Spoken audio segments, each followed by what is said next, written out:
On December 27, 1892, Livingstone and Biddle College, now known as Johnson C. Smith University, played in Salisbury, North Carolina, with Biddle winning 5-0. Over time, HBCU football has evolved. HBCU football's popularity continues to rise. Millions attend games each year and millions more watch on television. The HBCU bands provide some of the top entertainment in the country. Over that time, some of the best players to ever play in the National Football League played at HBCUs. Every Monday through Friday on the HBCU Football Daily Podcast, national radio and television host Donal Ware takes a look at what's happening in HBCU football and talks with coaches, players, administrators, and media about the season. Make sure you join the conversation on social media. Now, here's your host, Donal Ware. This is the HBCU Football Daily Podcast for today, Thursday, August 24th.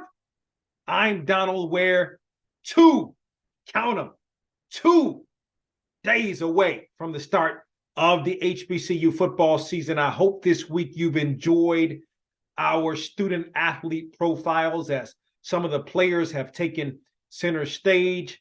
Lubert Danilis, Davius Richard, and Jada Byers, the running back from Virginia Union, on yesterday. Of course, tomorrow will begin the HBCU National Game of the Week preview, and I think a lot of you know what that game will be, and we'll talk more about that on tomorrow's edition of the HBCU Football Daily Podcast. We're going to take it back a little bit. We'll take it back to, as a matter of fact, the countdown to kickoff that took place on July the 15th, and going to replay the conversation we had with Shaw head football coach Adrian Jones.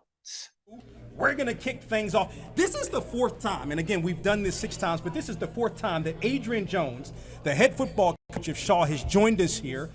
His first time was in 2017. It's his 7th season as the head football coach at Shaw, and he joins us here on the countdown to kickoff. You're first up. What's going on, Coach Jones? What's going on, man? Thank you for having me.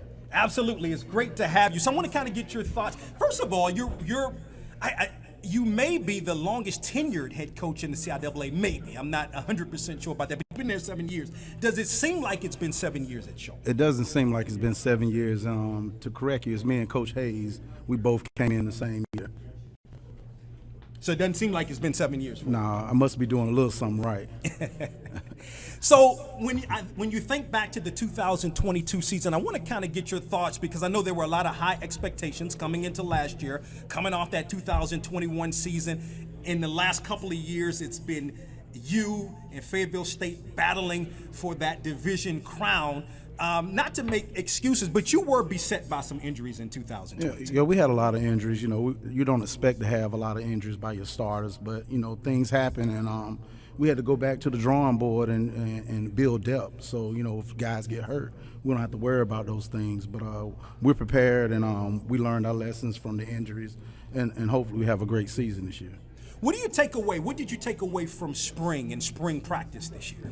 You know, you have to self-evaluate yourself. You know, it starts with the coaches. A lot of times coaches like to blame the players, but at the end of the day, you know, we're the coaches. We got to find out what we're doing wrong to make sure that we're a better football team. And just to piggyback on that, Christian Peters, our quarterback, you know, he's not a pocket passer, and I think we did him a disjustice by, you know, trying to make him a pocket passer. He's an athlete. You know, we're going to use him in various different ways, wide receiver, quarterback, you know, whatever we can do to, you know, disrupt the defense. So it starts with the coaches, and I think we did a good job of making sure that we're good on offense and on defense and what we can do better. It seems that we're seeing a lot of maybe a two-system quarterback situation in college football as a whole, and it sounds like you're going to implement that this year as well. It's not a secret. Christian Peters is going to be our starter, but between Silas Cruz and Patrick Blake, they'll be the other quarterback, the other trigger man. And whenever Christian's not at quarterback, expect to see him at wide receiver. And he's going to have some help in the backfield. Sidney Gibbs comes back for you. I mean, this is a guy rushed for in excess of 700 yards on last year's. A previous first-team All-CIAA guys rushed for 1,000 yards in a season in his career. One of the preeminent quarterbacks in the CIAA, or running backs, I should say.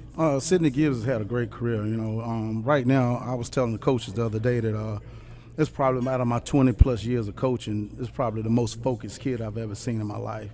He is very focused on making it to the NFL and making Shaw University, a powerhouse. He's doing everything right. He's been a leader. He's just a great kid. He's looking forward to breaking the all-time record at Shaw University. I think he's like 300-plus yards from breaking it. That's big for a person to come in and be a 4-year starter. Can you speak to how you're able, because now you've got the transfer portal, and a kid like that, you mentioned the fact that he's got tremendous skills, maybe a guy potentially that could play somewhere else. Yes, he's playing for you for 4 years. How in this day and age of college football are you able to keep not just the Sidney Gibbs, but kids in general at your school? It's hard. Sidney Gibbs, I don't know if you knew, last year went in the transfer portal. But, he came back to us and, apologized and was like, Coach, this is where I started.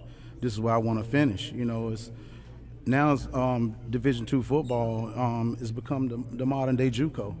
Guys get some experience here and then want to move up. So we, as coaches, have to prepare and make sure that we bring in enough athletes so when those guys leave that we don't miss a beat. Let's stick with the offense a little bit. That offensive line should be very solid for you in 2023. No disrespect, we got the best offensive line in the conference. I really do believe that. We did a good job of recruiting. We got some guys in the mid-year that got to learn our system. We 6'4" across the board, and not just guys that can't move. They're athletic, and they want to see Sidney Gibbs be successful.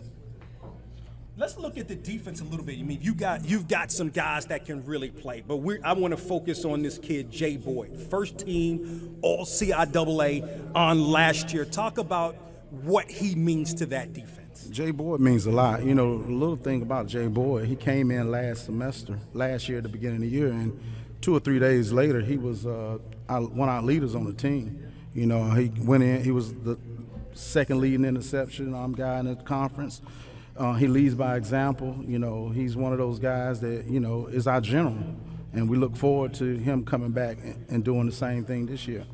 Who are some of the other guys or names we need to be on the lookout for on the defensive side of the football for the Bears this season? You got Jaden Clark, who plays corner. He had 4 interceptions last year. He was third in the league in interceptions and missed 4 games. You have James Simon, 6'5", 230-pound. Former defensive end that we moved to linebacker. You have Elijah Wilson, who was all rookie at safety, and Brian Patterson, and the list goes on. Only real person we lost on our defense last year is Jaleel Stroggins.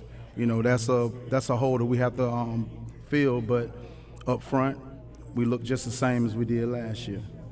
And so you look at the schedule, you've got a tough one. You go on the road in the first game, go to Columbia, South Carolina to take on Benedict. But then 3 of your first 4 games are on the road. Can you kind of speak to that and, trying to kind of get out to the right start? Well, we used to being on the road, but like you said, Benedict, who was the Black College National Champs, that's a big game. They're going to be ranked in the top 25. Then we come back and play Virginia Union, who's ranked in the top 25 as well. So we're going to be battle tested, but we're up for the challenge. We look forward to it. One thing about me, man, this football team that we got this year, I'm confident in it. And it's not to be cocky, but it's confidence. We think that we can win the CIAA.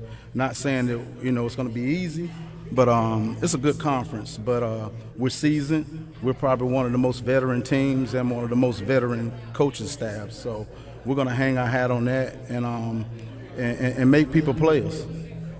Staff-wise, any changes to your staff coming into 2023? No staff changes. It'll be Coach Hester's second year at offensive coordinator. We did lose Coach Manigo to Virginia State last year. And I think Coach Hester's done a great job of learning and getting better and making sure our offense is good. But other than that, everybody's back.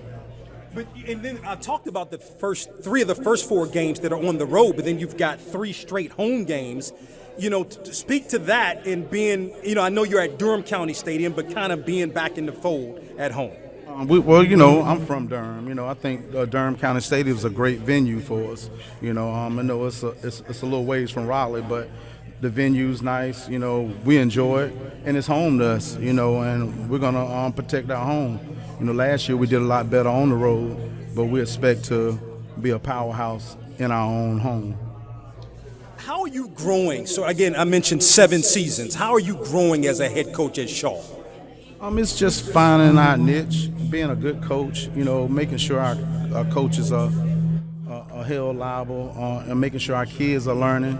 You know, I used to be more of a delegator. Now I kind of let my coaches coach. I believe in them. You know, I just sit back and make corrections where corrections need to be made. And you know, one of the things you were sharing before we came on the air, you've got a young lady that's going to be one of the place kickers for you this year. Can you speak to that? The young lady on our team this year is India. She's a soccer player. We actually gave her a scholarship. She's not going to play soccer anymore. She's actually going to be our backup kicker, and she worked out for us, and she's a very good kicker. So we're looking forward to making history with having our first girl on our football team. And then when do things sort of get started for you and the Bears? We'll report to camp on July 28th, and you know, as far as doing physicals and all that stuff, and on that Monday, the 31st, is when we'll start our first practice. All right, give it up for Adrian Jones, the head football coach at Shaw, joining us here on the countdown to kickoff. We appreciate the time, Coach Jones, and look forward to the Bears this season. You open the season again Saturday, September 2nd on the road at Benedict.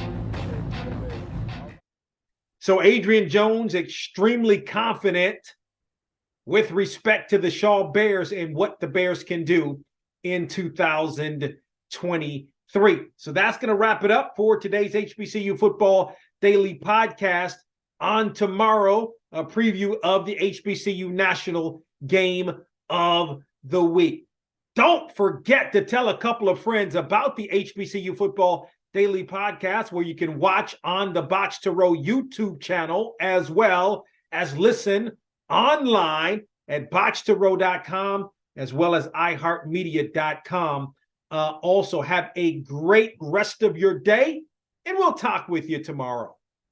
We hope you enjoyed this episode of the HBCU Football Daily Podcast. You can also listen to the podcast at BOXTOROW.com, iHeartMedia, or wherever you get your podcasts. Don't forget to get your HBCU football fix on Box to Row with Donal Ware each weekend on the radio station near you, and on SiriusXM on HBCU, Channel 142, and on ESPNU Radio on SiriusXM, Channel 84. Follow us on Twitter and Instagram at Box to Row for the latest in HBCU football, and don't forget to tell a friend.